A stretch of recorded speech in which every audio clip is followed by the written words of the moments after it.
Crash सीनू story, और वो भी तरुण के साथ। और मैं तरुण, और आज मैं आपको एक ऐसी कहानी के बारे में बताने जा रहा हूँ जिसे सुन आपके होश उड़ जाएंगे।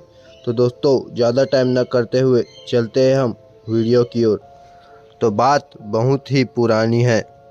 किसी पर्वत की तलहटी में रमेशरपुर नाम का एक बहुत ही रमणीय गांव था। इस गांव के मुखिया रमेशर काका थे।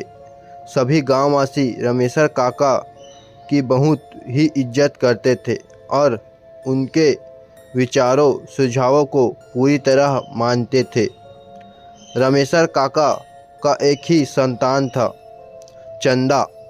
15-16 साल की उम्र में भी चंदा नटखट और उसका नटखटपन नहीं गया था। वह बहुत ही शरारती था। उसके चेहरे पर कभी भी शोरशी का शर्मिलापन नज़र नहीं आता था, पर हाँ, उसके चेहरे से उसका भोलापन जरूर छलकता था। उस समय हर माँ बाप की एक ही ख्वाहिश होती थी कि उनकी लड़की को अच्छा घर वर मिले और वह अपने ससुराल में खुश रहे। रमेशर काका भी चंदा के लिए आसपास गांवों का वर देखा करते थे और देखना शुरू कर दिए थे। एक बार पास के एक गांव के मुखिया मित्र ने कहा कि उनकी नज़र में एक लड़का है, अगर आप तैयार हो तो मैं बताऊं। रमेशर काका हाँ करते ही उनके मुखिया मित्र की अगुवाई में चंदा का विवाह तय हो गया।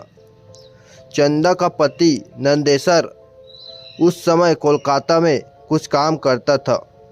नंदेसर देखने में बहुत ही सीधा साधा और सुंदर युवक था।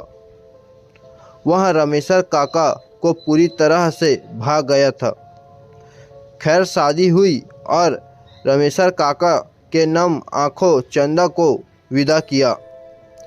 कुछ ही दिनों में चंदा अपने ससुराल में भी सबकी प्रिय हो चुकी थी। 1-2 महीना चंदा के साथ बिताने के बाद नंदेसर भारी मन से कोलकाता की राह पर निकल पड़ा। चंदा ने नंदेसर को समझाया कि कमाना भी जरूरी है और 5-6 महीने ही की तो बात है, दिवाली में आपको फिर से घर आना ही है। तब तक मैं नज़रें बिछाए आपका इंतज़ार प्रसन्न मन से कर लूँगी। कोलकाता पहुँचने पर नंदेसर ने फिर से अपना काम धंधा शुरू किया, पर काम में उसका मन ही नहीं लगता था। बार बार चंदा का शरारती चेहरा उसके आँखों में घूम रहा था। वह जितना भी काम में मन लगाने की कोशिश करता, उतना ही चंदा की याद आती। नंदेसर की यह बेकरारी दिन ब दिन बढ़ती ही जा रही थी। उसने अपने दिल की बात अपने साथ काम करने वाले 5 मित्र को बताई। ये 5 उसके अच्छे मित्र थे। नंदेसर दिन रात अपने इन 5 दोस्तों से चंदा की खूबसूरती और उसके शरारतीपन का बखान करता था। 5 मित्र चंदा के बारे में सुनकर उसकी खूबसूरती की एक छवि अपने अपने मन में बना लिए थे और बार बार नंदेसर के कहते कि भाभी से कब मिलवा रहे हो। नंदेसर कहता कि मैं खुद ही उससे मिलने के लिए बेकरार हूँ, पर समझ नहीं आ रहा है कि कैसे मिलूँ। खैर, अब नंदेसर के 5 दोस्तों के दिमाग में जो एक भयानक घिनौनी खिचड़ी पकनी शुरू हो गई थी, उसके नंदेसर पूरी तरह अनभिज्ञ था।